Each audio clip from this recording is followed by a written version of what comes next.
అండి, అందరికీ నమస్కారం.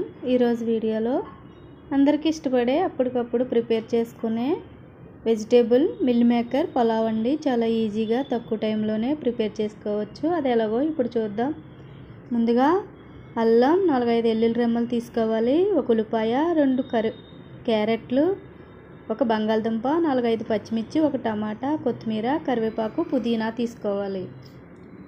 ఇప్పుడు వేడి నీళ్ళలో ముందుగా 10 నిమిషాలు నానబెట్టుకున్న మిల్ మేకర్ తీసుకోవాలి. నెక్స్ట్ 2 గ్లాసులు బియ్యం తీసుకున్న తర్వాత కడుక్కుని మళ్ళీ వాటర్ వేసి నానబెట్టుకోవాలి. ఇప్పుడు ఒక మిక్సీ జార్ తీసుకుని అందులో అల్లం వెల్లుల్లిపాయ,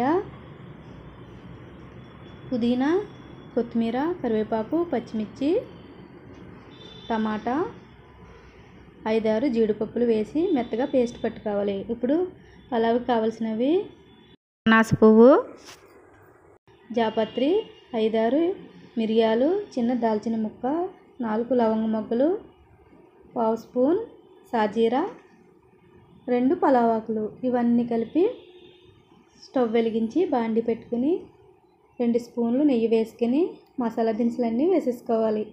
ఇలా వేసిన తర్వాత ఆనియన్ వేసి బాగా ఫ్రై చేసుకోవాలి. అవి ఫ్రై అయిన తర్వాత మనం పేస్ట్ పట్టుకున్న అల్లం జీడిపప్పు పేస్ట్ వేసి బాగా నూనె పైకి వచ్చేంత వరకు ఫ్రై చేసుకోవాలి. అలా ఫ్రై చేసుకున్న తర్వాత మిల్ మేకర్ వేసి ఒక 2-3 నిమిషాలు బాగా ఫ్రై చేసుకోవాలి లో టు ఫ్లేమ్లో. అలా అవి ఫ్రై అయిన తర్వాత వెజిటేబుల్ అన్నీ వేసుకుని అవి కూడా బాగా ఫ్రై చేసుకున్న తర్వాత పుదీనా, కొత్తిమీర, కరివేపాకు కొద్దిగా వేసుకుంటూ సరిపడా ఉప్పు వేసుకుని బాగా కలుపుకొని లో టు ఫ్లేమ్లో 2 నిమిషాలు మగ్గనివ్వాలి. ఇలా మగ్గిన తర్వాత మనం 2 గ్లాసులు బియ్యం తీసుకున్నాము కదండి, దానికి 4 గ్లాసులు వాటర్ వేసుకొని బాగా కలిపి ఉప్పు చెక్ చేసుకుంటూ సరిపోకపోతే ఉప్పు వేసుకోవాలి. ఇప్పుడు 1/2 స్పూన్ మసాలా పొడి వేసిన తర్వాత ఒకసారి కలిపి మూత పెట్టి మసలనివ్వాలి. ఇలా మసులుతున్నప్పుడు ఒక నిమ్మకాయ చెక్క తీసుకుని మరుగుతున్న వాటర్లో పిండుకోవాలి. ఇలా పిండిన తర్వాత నానబెట్టుకున్న బియ్యం కూడా వేసి ఒకసారి కలుపుకొని మూత పెట్టి 5 నిమిషాలు మీడియం ఫ్లేమ్లో ఉడకనివ్వాలి. ఇలా 5 నిమిషాలు ఉడికిన తర్వాత ఒకసారి కలిపి మళ్ళా మూత పెట్టి